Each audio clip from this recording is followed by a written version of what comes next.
Welcome to the Lines Podcast. I am Matt Brown, joined, as always, by my main man, Stephen Andress. We are continuing to roll through our NFL previews here, and today, Stephen, let's touch on the NFC North, guys. If you haven't already, do appreciate it. Just hit the pause button before we get going. Go down, hit the little 5-star review. We do appreciate that, and you can come right back up here and hit the play button, and we'll talk some NFC North. Lions, Vikings, Bears, and Packers, and that is the order in which the betting odds sit right now. Lions plus 130, Vikings plus 250, Bears 4-1, and Packers 5-1. Now, Stephen, we know what's going on here, which is the big news that Aaron Rodgers is out of town. So the Packers fall from what would have been probably the favorite again, even with the Lions being better from a player personnel standpoint. The Packers fall to dead last in the division at 5-1. The Bears, who do look like they should be trending upward at least a little bit. They did have a ton of cap space. They signed a bunch of free agents. They did a trade, et cetera, to bring in some talent. So the Bears sitting at 4-1. Vikings, a very weird team. I mean, listen, it is a team last year that was on the right side of variance. Eventually, that variance didn't hold up. They're sitting 2.5-1 in the Lions at plus 130 in the division. I do want to start here just at the bottom, right, with the Packers. And you take a look from a talent perspective. Listen, Jordan, how are you going about looking at Jordan Love? Because I am basically looking at him as a rookie, and I understand you do learn stuff being on the sideline, and I do understand he has had limited action in the NFL, but we don't really have any real body of work with this guy, and unless we want to just give a ton of stock into standing on the sideline and watching the game, I'm kind of treating him like a high-end rookie, right? Like not like a lower level rookie, but like a super, super high-end rookie, because I do think what maybe he doesn't have from a talent perspective, from what a typical rookie, let's call it a Bryce Young or whoever, one of these super talented rookies, he probably does have at least a little bit of advantage of being on the sideline and just being in the system for a few years. Yeah, I think that's a fair projection, more in the middle of his range of outcomes of a range that's maybe the biggest of any quarterback going into the season. Because for me, I have no idea how to project Jordan Love. And I think anybody that has a strong opinion on that is kind of off base here. Because, I mean, how are we supposed to know what Jordan Love is going to be going into the season?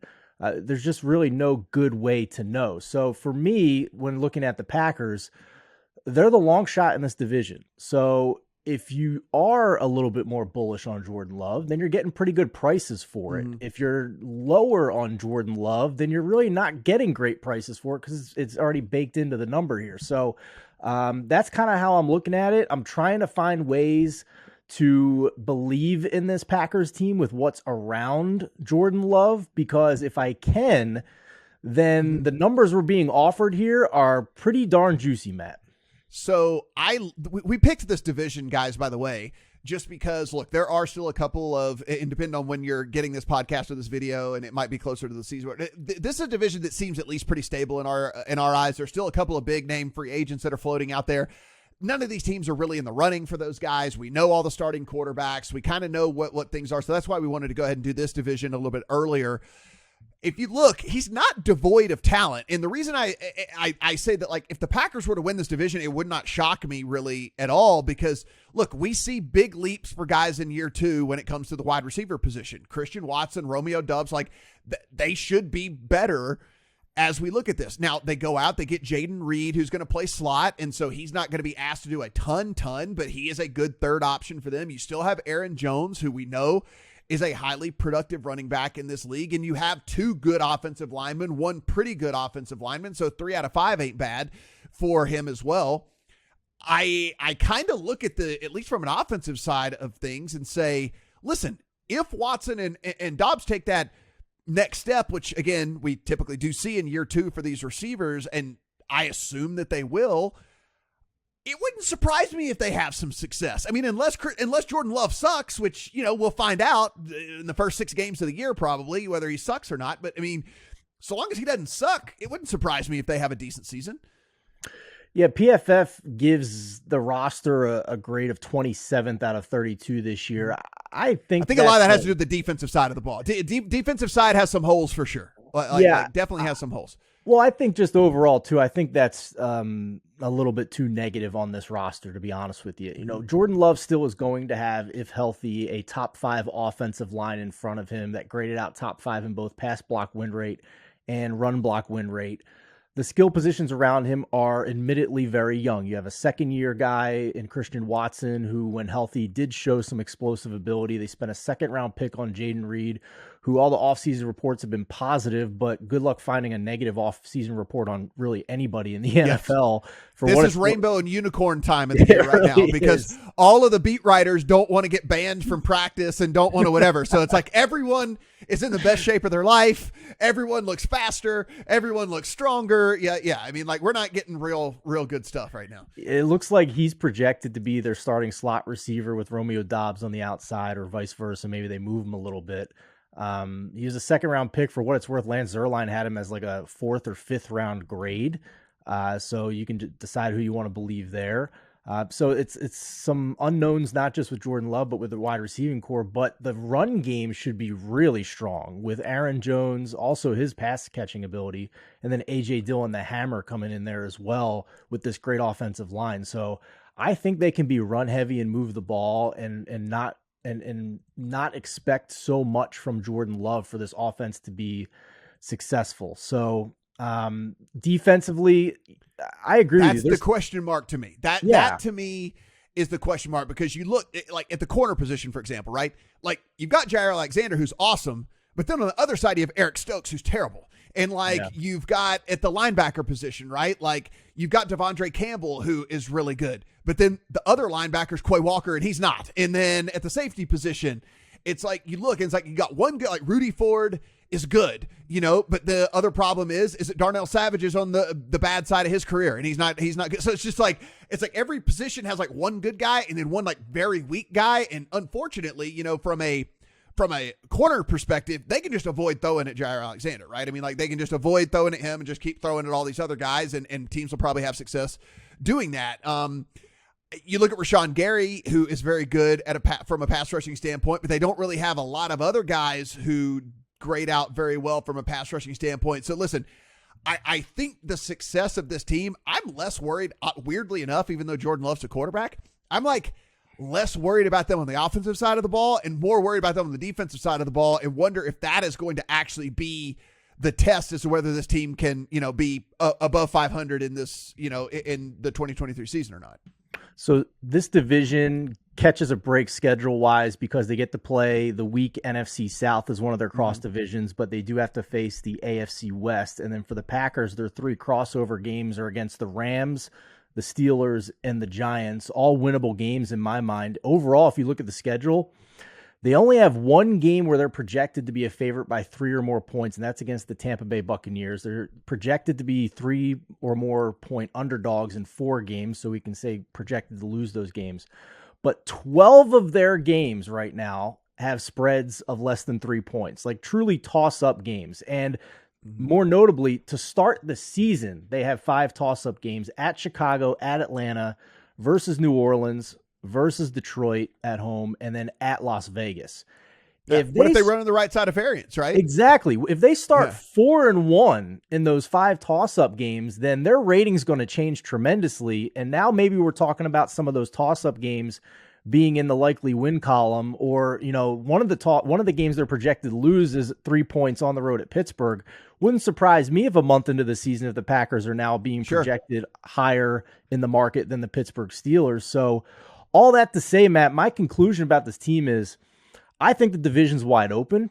I think 5-1 on the Packers to win the NFC North is potentially worth a sprinkle, and maybe even combining that with some other odds we have in this division we'll get to in a little bit here. And then their win total of, let's see here, 7.5, still plus money available at one shop on the over. If you kind of like arbitrarily pull like sports talk radio here, put it together, 3-3 in the division, win 3 of the 4 games against the weak NFC South, and then pick off 2 wins against the Broncos, Raiders, Steelers, Rams, and Giants, and you have over that 7.5 win total. So again, a lot of confidence and some unknowns on this offense, but if you trust this coaching staff, at least offensively, I think there's some ways to get here. Yeah, and strength of schedule wise, they're 14th best, so it's not like it's a extremely hard schedule. It's not extremely easy. It's kind of middle of the pack, but that's way better than some of these other teams that we've been kind of looking into and digging into here. So yeah, I'm with you. Look, if this, hopefully this doesn't spoil the podcast, but I mean, if someone feet to the fire was like, you have to bet one of these teams at the odds, not necessarily what you think is going to happen in the division, but it's like, you have to bet one of these teams at the odds that are provided, I'd probably just take the longest shot. Like if it wasn't the Packers, if it was the Bears, or if it was the Vikings, like whatever team was the longest shot would probably be the team that I would bet, because I, like you, think that this division is very, very wide open and can go a bunch of different ways here. And so the Packers at 5-1 are certainly at least intriguing for me. Now, the Bears are a team that have gotten a lot of steam here in the offseason. I think rightfully so, right? I mean, listen, they had a ton of cap space. They went out, they spent a lot of it. They make the trade to get some playmakers in there as well for Justin Fields this past season. And, Stephen, you and I talked about this on the podcast last year, but it's good. It's worth refreshing people's memory here. Yes, the offense got better as the course of the season went along, but it was mainly due to the fact that they called more plays that were Justin Fields friendly, and not necessarily that he was throwing the ball that much better. He is a dynamic runner, and as a runner with the ball in his hands, he is going to make plays this year, and he is going to do some stuff that makes your jaw drop. But from a pure passing standpoint, we did not really see a big leap over the course of the season. The offensive production just came from the play calling being more suited to Justin Fields somewhere along the way. Now, on the offensive side of the ball, he now has DJ Moore, and he did not have a receiver last year. So I will say that a lot can be said to the fact that, maybe he struggled last year because he didn't have anyone that was a true number one. Now you have DJ Moore. Can Chase Claypool figure out this offense and live up to his potential? We don't really know, but he's going to be on the outside as well. And what that does is allow them to put Darnell Mooney in the slot where he is better suited, and that gives them a really decent slot option as well. So, at least from a playmaker standpoint, he does have a true number one now. They can move Mooney into the slot full time where he needs to be. And the offensive line is actually pretty damn stout. And so there's a lot of reasons why, at least from an offensive perspective, if you're a Bears fan, that you could be fairly optimistic heading into the season. Yeah, I just want to note, though, that the market is already fairly optimistic about the Bears. This team picked number one overall in the draft before they traded that pick with only 3 wins last year. And now to get to their over in the win total, they have to be 5 wins better than they were a year ago with a win total of 7.5 right now. So that's the starting point. Can we get there with the improvements that they've made? You mentioned Justin Fields and the passing offense. That, to me, is a potential big red flag going into this season and a big leap of faith that I think, need to have and is required for them to be 5 wins better than a year ago. Because if you look, the average fan's going to say, oh, Fields was sacked 55 times, tied with Russell Wilson for the most in the NFL a year ago. The offensive line must have been terrible. That's not on Justin Fields. Well, no, it was on Fields, because the offensive line was number 6 in pass block win rate. So a lot of those sacks were on Fields. And Rich Rebar found through his research that points per drive more than double without a sack on the drive each of the last 5 years. And teams are 3 to 4 times more likely to score a touchdown on a drive where they don't have a sack versus one where they did have a sack. So it's not just turnovers that kill drives. It's sacks too. And Justin Fields needs to do a much better job of that this year. Maybe DJ Moore helps out in the quick passing game and getting open with his route running. We'll see. But that's quite a big leap for the offense to be a better passing offense instead of some of the gimmicky Cam Newton type rushing offense we saw from Fields last year. Now, one of the things we can say that is in their favor as well, they have the 6th easiest schedule in all of the NFL as we head into the season. Now, again, guys, these are based off of projected win totals. Now, this could drastically change. Teams could be way better. Teams could be way worse. Maybe the Bears end up with the easiest schedule in the entire NFL. It doesn't always have to go the opposite direction for them, but they do have, as we enter the season, the 6th easiest schedule, so that should help them along the way as well. Kind of like the Packers, if we're trying to poke holes in this team, it might be on the defensive side of the ball. While they do have some really big-time playmakers on the defensive side, they have some guys that have really, really struggled as well. I mean, we are talking about, if you look like Justin Jones on the defensive line, rated 111th out of 127 qualifying. interior defensive linemen last year. Trevis Gibson on the outside ranked 111 out of 119 qualified edge rushers last year. If you look at the corner position, Kyler Gordon, a guy that ranked 109 out of 118 qualified corners last year. So there are some big time weak spots that guys are going to have to really step up in order for this defense not to get picked on. And listen, while I think the offense has the potential to be better, Stephen, I don't know if they're going to be able to outscore everybody, right? Like, I think they'll be able to put some points up, but if this defense is one of those defenses that basically is a sieve, I don't know how successful this offense is going to be if you have to solely rely on Justin Fields passing the ball because you're coming from behind in every one of these games. I can't say the Bears didn't upgrade the defense from a year ago, but we're also starting with a point where they were dead last in EPA per play and success rate and outside the top 25 and stopping the run. So are these upgrades to league average, or are they just, still below average upgrades for them? Because they signed TJ Edwards at linebacker, who had a PFF grade of 81, very strong. Mm-hmm. Signed Tremaine Edmonds at linebacker, again, a PFF grade of 81. They signed DeMarcus Walker, edge rusher, who had only 4 fewer QB hits than the entire Bears defense last year with a PFF grade of 73. And they signed Andrew Billings to kind of help stop the run a little bit. Again, above average PFF grade. And then Rasheem Green, another defensive lineman with a PFF grade of 62.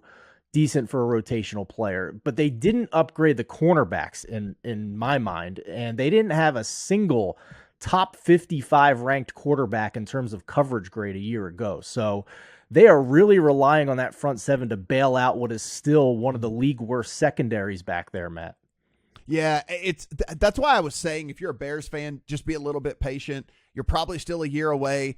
Like, the offense, as long as it works out, seems to be on a good, and the defense is on its way up. But yeah, like you meant, they're going to need to get a couple of corners, and they didn't have infinite money, right? And so it was like they spent a bunch of good money. They did bring in a bunch of good players, but they're still a year away, in my opinion, of getting that defense where it actually needs to be. And I think they'll do it, right? I mean, from what I've seen so far, they've built this kind of the right way. They went out and spent money on the best players that were available. And I think it could be fairly attractive to one of these teams to go in and play for the Bears when you have a good young quarterback and things like that. But at 4-1, Stephen, listen, I'd rather just take the 5-1 on the Packers if I'm talking about the division standpoint of all of this. As we talked about, like, while I think 8 wins is certainly within the range of outcomes for them, we are talking about still sub 500. I'm not jumping up and down. I'm not running to bet the 7. I think it's pretty appropriate. When I look over the schedule, I get to about 7-8 wins for them. So when I do that, not really bettable for me. So I'll just I'll sit back and watch what I think will be at least a fairly interesting team in the Bears. I think they're going to be a team that nobody really wants to play. Like, they're not going to be frightened of the Bears, but I think there's going to be just enough where, like, you see the Bears coming up on the schedule and it's not just an automatic win for you. They feel like this year's Giants to me, the team that, did a big makeover on a bad roster with bad coaching, and maybe they get better. Albeit this is a second-year coaching staff, but they started with a roster completely devoid of talent that was trying to lose last year, and mission accomplished, they did that. For me, I'm pretty close to betting they're under on the win total here. I think 5 more wins from last year, even with those defensive upgrades, is still... I think this is priced closer to their ceiling than it is kind of their middle range of outcomes here, in my own one man's opinion. Mm-hmm. If you look at the schedule, again, the lines are out for the entire year. You can look at it. Obviously, those will change a lot, but to give you an idea of the market rating on this team and their schedule, they already have 5 games where they're projected to lose, games where they're 3+ point underdogs. They only have 1 game against the Cardinals they're projected to win. And then you have 11 toss-up games. Are they going to win enough of those toss-up games? Are they going to win 7 of those 11 toss-up games if they're going to lose the projected games they're not supposed to win to get you to 8 wins on the over-under? That's asking a lot for me. So maybe they get some good variance, but if I can get plus money on the under, because we're still looking at laying juice on the over right now. That's how much I think. I'll double check that real quick, but I'm pretty sure either way, I don't see 8 wins as anywhere near the middle range of outcomes here. I'd rather bet the under.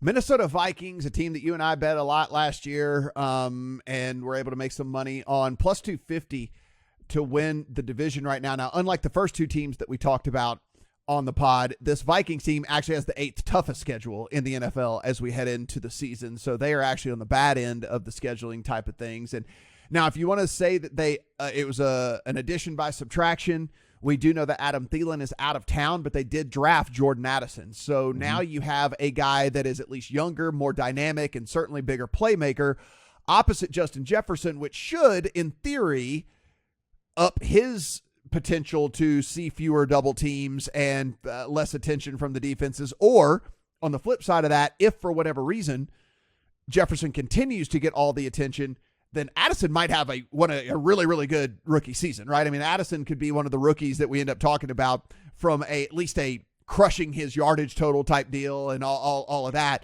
when it comes down to it. Now, we know Dalvin Cook is out of town here, but listen, Alexander Mattison is starter level running back anyway, would be starter for probably 20 other teams in the NFL as it is. So I'm not really looking at that as any sort of downgrade at all on the offensive side of the ball. And they've got two good tackles. I mean, yeah, Kirk Cousins can't run out of sight in 3 days, but they got two good tackles, and so he should have protection in there as well. Look, man, I don't think that the offense. I get it. Everyone likes to rag on Kirk Cousins, and he brings some of that stuff on himself and whatever. But I think this could be a fairly productive offense yet again. I really do. I mean, you got Hawkinson at the tight end position. We know as a playmaker. Now you can move KJ Osborne into the slot. I think it's interesting, right? I think it's at least interesting. TJ Hawkinson might be the first player prop I bet this year. He had more than 900 yards a year ago. They lose Thielen, replace him with a rookie. I think he's probably the second option in this passing offense with Kirk Cousins going so much to Justin Jefferson. So more than 900 yards last year, and we're looking at an over-under of 750.5. Right. As the best available number. That's interesting to me. But getting back to the team side of things here with the Vikings, again, just a fascinating situation, right? Because the market hates them, again. And I think we would both agree that there's probably at least a little bit of negative regression coming just by looking at the schedule. They went from crossover games of the Saints, Arizona, and Indianapolis last year. Now they win the division. They're going to have crossover games of Philadelphia, Cincinnati, and San Francisco. Congrats on winning the division. Yeah, for reference, their win total is basically 500. It's set at 8.5. So just after winning 13 games last year. Yeah. So that's my question, Matt, because having an argument week to week about their spread is very different than having an argument about their futures. And even if you believe negative regression is coming for the Vikings, to bet they're under on their win total, you have to believe that they're going to be 5 wins worse this year. That's a lot. That's a lot of coin flips not going your way. And if you look at the schedule, it is very coin flippy again. I will admit that because the market's down on them. They only have 2 games they're projected to win, or where their spread right now is 3 points or more, against Tampa Bay week 1 at home and a game later in the season at home against Chicago. Beyond that, they have 12 games where the spread's currently going to be less than 3 points. So again, how many coin flips are the Vikings going to win this time around? 5 wins less is a lot, Matt. I agree. I think the interesting way to do this, and listen, this doesn't always play out this way, guys. And so, it's almost as if we're gambling, right? If you look at their schedule, look, 2, 3, 4, so their schedule starts out Bucks should be a win, but then it goes Eagles, Chargers, Panthers, Chiefs. So they could easily start the season out 2-3, and you're going to get a better number at that point on their win total. And I think that's where I'm going to target. I actually have already put this in my calendar to check where they are in week 6. And so I've already kind of planned this out because I think there's a pretty decent chance that they start 2-3. And if that's the case, then we're going to get a much better number. And then the schedule lightens up a ton. Then it's Bears, Packers, Falcons, Saints, Broncos, Bears again, Raiders. So there's a bunch of winnable games there in the middle part of the schedule where it is super, super front loaded on the tough end. So for me, from a Vikings perspective, like I said, I've already put it in my calendar to check what their record is after week 5. And if they are 2-3, and if that win total is dipped to like 6.5 or maybe even 6 flat or something, I think that would be the point where I would be looking to come in and kind of play this team at that point. Yeah, I'm going to make a similar note to check their division futures at that point too, because I am going to bet Packers 5-1 before the season starts to win this division. And right now, I know you're in Vegas. You can't always get the same odds as me at the regulated books around the country that are online, but I'm seeing a plus 330 on the Vikings to repeat as division champions here. And if they start the way you do, with the way you think, I mean, I'm 4-1, maybe we see another 5-1. And then I have 2 tickets on half the division at 4 to 5-1, where I'm going to be happy if either of them wins. So, I mean, just looking at the roster here, PFF has it graded as the 16th best roster. Makes sense. I mean, a lot of us in the betting world thought this was an average roster, a mediocre team last year that ran on the good side of coin flips. Offensively, 15th and 8th in EPA and success rate overall. Cousins slightly above average in expected completion percentage and completion percentage over expected. So the scheme was slightly above average and his execution of it was slightly above average. So, I mean, they are what they are, right? Like, this is what we think they are. And are they going to win these close games that are very tight games? That's the question. Now we move on to the Detroit Lions, the favorite to win this division. And Stephen, the big question in all of this is going to be, are we overhyping this team too much? Were they fun to watch last year? Absolutely. And listen, I don't think we can understate how much of a bigger deal it is that they are going to have to spend the first 6 games without Jameson Williams. Like, I really did love the potential for this team when Jameson Williams and Amon-Ra St. Brown were going to be on the field for an entire season together. Now him having to miss the first 6 games of the year, I do think is a thing, right? I mean, like now the defenses can really and truly focus on trying to eliminate Amon-Ra St. Brown. And then if that's the way this is going to go, now Josh Reynolds has to step up and be your kind of, playmaking wide receiver. And I just don't know if that's going to be enough for this team. I mean, I look at it this way. Do I think they're going to be good? Yes. I'm not saying that the Lions are going to be bad. Do I think that maybe we are getting caught up a little bit in the hype train? I do believe that for sure. This defense is still suspect at best. And I mean, at best, this defense is still suspect. And I'm just not sure that Jared Goff is going to be able to easily repeat what he did last year with Jameson Williams on the sideline, and teams knowing now, because Amon-Ra St. Brown snuck up on everybody. Let's not sit, like, no one is going to sit here and try and convince me that they were like, Amon-Ra St. Brown's going to be a top 5 receiver in the NFL in 2022. Your ass is lying. You didn't think that. I promise you. Like, he snuck up on everyone. He ain't sneaking up on nobody this year, Stephen. And so I do wonder how easily they're going to be able to move the ball. And the defense, again, I think is going to give up some points. And so I don't know. I think maybe we've taken a little bit too much love to this Lions team. Let's keep in mind, this is a team last year for most of the year were dogs that we were debating whether or not they were going to cover the number as a dog and weren't even needing to consider if they would win the game or not. And now they have 6 games right now on the schedule where they don't just need to win, they need to win by margin. And some of those they need to win by a touchdown or more. So this is a huge reversal from where we were a year ago on market rating for this team. If we look at the schedule, they still have 10 toss-up games, only 1 game they're projected to lose right now, and that's the opener against Kansas City where they're a 6.5-point dog. 11th easiest, again, as we enter, again, on projections, 11th easiest, number sitting at 9.5 right now. Right. And if I agree with you that they're probably priced closer to their ceiling right now, and perhaps there's a buy low opportunity after week 2 if we think they're going to lose to Kansas City, and then they have a home game against Seattle, which I think is, even if you're bearish on Seattle, I don't think you're going to say they're much worse than Detroit. I think Seattle can definitely win that game in week 2 in Detroit with all the weapons that they have as well. So, I mean, Jared Goff's not some world beater. They do have continuity on offense with their OC Ben Johnson coming back, but it was all scheme last year. I mean, Jared Goff was number 1 in expected completion percentage from week 10 on last year among all quarterbacks. but that's what's expected. That's the scheme and what's supposed to be there. Mm-hmm.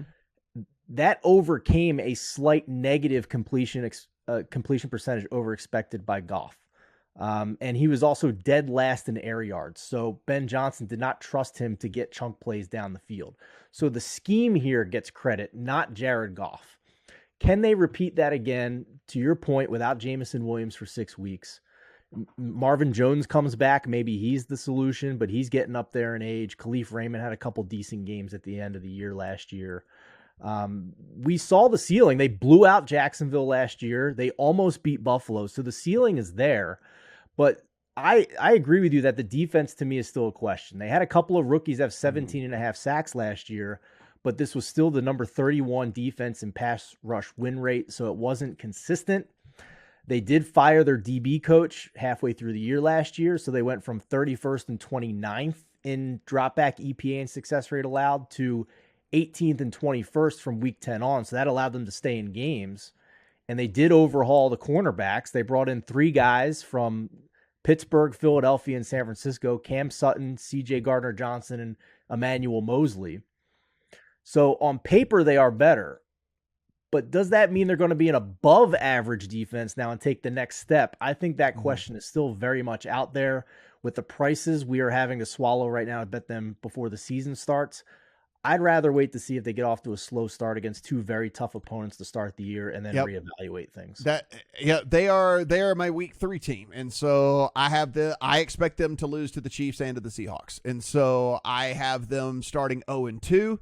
And then they go on a very nice 4-game stretch where you go Falcons, Packers, Panthers, and Bucks. Like, that is as soft a 4-week as you are going to get coming off of an 0-2 to start the year. Again, if they don't start 0-2, then all my strategy out the window. But again, I'm trying to get the best of this. I'm trying to do what I can to manipulate the market a little bit. And so that's kind of how I'm going about it. So again, you look here, Falcons, Packers, Panthers, Bucks in 3, 4, 5, 6. Yeah, now really those are soft all portion of the schedule. Really soft portion of the schedule. You do have to come back with a game against the Raiders, but then you get with the Ravens, but then you get the Raiders right there in week 8. And so we are talking about a stretch in which they could win 5 of 6. And if that is the case, now we're feeling pretty good about whatever adjusted number we've gotten after the 0-2 start. That 9.5 might have turned into 8.5. And if that 8.5, if we're winning 5 of 6, we're feeling pretty good about that afterwards. And so, yes, I'm with you, man. It's a week 3 team for me. I'm certainly not willing to come in at plus 130 or plus 140 or 145, whatever it is, for them to win the division. So that's not going to get any of my money. It's really going to be an in-season thing with this Lions team, and it's going to be in-season looking after week 3. After week 2, hoping that they're entering week 3 0-2. The last thing I'll say about the Lions is that we spent a lot of this podcast talking about futures for regular season results, like winning the division and win totals. And perhaps the Lions don't hit those ceilings in the regular season. But when we're talking about how wide open the NFC is to find a candidate to reach the Super Bowl, I don't see a scenario really, unless there's like complete disaster with injuries, where the Eagles and the 49ers are not basically the top 2 teams in this conference in the market ratings, maybe Cowboys number 3 for most of the season. So whoever's below them and doing well in the NFC, you're going to get a pretty decent price in the playoffs. And I'll just say that we saw that the Lions have a very high ceiling from week 10 on last year. Overall, this was an offense that was 2nd and 4th overall in the entire NFL in EPA and success rate. So maybe the schedule is a little tougher for them to amass wins, but if they get into the tournament, so to speak, I do think they potentially have a ceiling here to maybe surprise some people in a conference that's a lot more open than the AFC. The other thing I do want to bring up is if we do think that defenses are not going to have an answer for Amon-Ra St. Brown, he is a big beneficiary of Jameson Williams having to miss the first 6 games of the season. His total right now is sitting at 999.5, which of course he just needs a 1,000-yard season. If he's going to play all 17 games, and again, if we're ever betting an over, we can't bet, assuming there's going to be injury. That's 59 yards a game. If he's able to go 17 games, and again, there's likely to be some monster games in that 4-game stretch that we were talking about as well, where it gets really, really light for them. in the Falcons, Packers, Panthers, and Bucks, like we're likely to have some blow up games for St. Brown in there as well. We're talking 120, 130, 140 yard games somewhere in there as well. So not a bet that I have in the account quite yet, but I'm trying to talk myself into getting there because the types of routes that he runs, they're just super high percentage throws. They're super high percentage routes. And I want the targets. And if the targets come, then I'll deal with the fact that it's not 40 yards down the field. It's typically 8 yards down the field. I'll take the targets and I'll have him turn some of those 8 into 25s and some of those 20s into 40s and things. And that's kind of where I'm at with him. I do think he's at least intriguing so long as the suspension for Williams holds up. And, that's a whole different topic, but hopefully cooler heads prevail and he doesn't have to sit out 6 games for placing a bet in a hotel on the road. But that, again, don't that's get me started. That's a topic for another day. But if he is going to have to miss 6 games, I think that St. Brown prop is pretty interesting. Yeah, I 100% agree with you. I hadn't looked at it yet, but now that you mention it, I think that's priced closer to his floor than his ceiling. Mm-hmm. He missed 1 game last year and had 1,160 yards. Granted, Jamison Williams missed a lot of last season as well. But that, combined with the fact that I already mentioned Jared Goff was dead last in air yards last year. Yeah. So the scheme is looking for Amon-Ra St. Brown as well. And he's going to get peppered with targets. So 146 targets last year despite missing a game. Yep. I think I'm in on this too, man. Yeah, really do like it a ton. Guys, this is a super interesting division, one that we will try very, very hard to get a wrap on as we get a little bit closer. While we're previewing these divisions one by one, before the season starts, we'll come in for one big final preview of everything. And if anything happens to drastically change, of course, we will update our thoughts there as well. So be sure, if you haven't already subscribed, go in, subscribe to the podcast feed, subscribe to the YouTube channel. Everything we do is absolutely free. So we do appreciate your support from that aspect. And again, you're getting a bunch of NFL stuff, and we're coming at you from every single sport as well to keep you informed along the way and hopefully making some good bets as we head into the NFL season. We'll be back with another division preview here soon. For Stephen, I'm Matt. Good luck on all your NFL bets.